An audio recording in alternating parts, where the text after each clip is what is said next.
आजकाल खूप स्टुडंटला असं वाटतं की पैसे कमवायसाठी इन्व्हेस्टमेंट लागतो, पण खरंच असं आहे का? नाही. जर तुमच्याकडे इंटरनेट आणि मोबाईल असेल तर तुम्ही 0 पैशापासून पण अर्निंग सुरू करू शकता.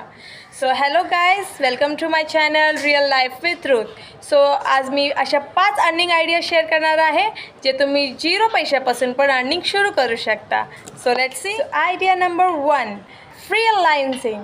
फ्रीलान्सिंग जर तुम्हाला थोडा टायपिंग किंवा सिम्पल रायटिंग जमत असेल सो तुम्ही फ्रीलान्सिंग सुरू करू शकता. तुम्ही छोटे मोठे काम हाती घेऊ शकता, like data entry, simple article writing आणि कॉपी पेस्ट वर्क. सो सुरुवातीला पैसे थोडे कमी मिळतील, बट एक्सपिरियन्ससोबत अर्निंग पण वाढेल. Idea number 2, so reselling business. रिसेलिंगमध्ये तुम्हाला कुठला प्रोडक्ट विकत घेण्याची गरज नाही आहे, फक्त ॲप्सवरून प्रोडक्ट शेअर करायचे आहे आणि ऑर्डर मिळाली की कंपनी डायरेक्ट डिलिव्हरी करते. सो हे घर बसल्या बसल्या करण्यासाठी इझी आहे आणि स्टुडंट्ससाठी best. Idea number 3, YouTube shorts video.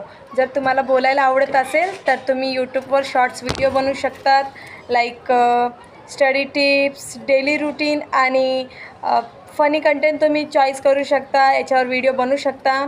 आणि हो, सुरुवातीला व्ह्यूज कमी असतील बट कन्सिस्टन्सीने ग्रोथ नक्की मिळेल. आयडिया नंबर 4, नोट्स विकणे. जर तुम्ही स्टडी करत असाल तर तुमचे नोट्स दुसऱ्या खूप युजफुल पडतात.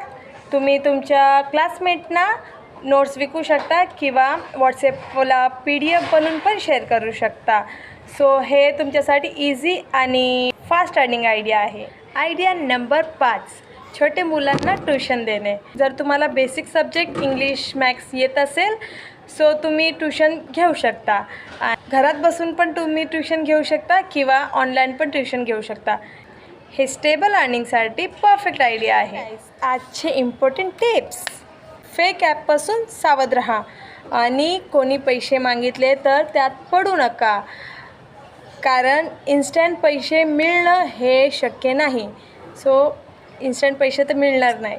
सो आज आपण बघितलं की 0 पैशापासून पण अर्निंग करू शकतो.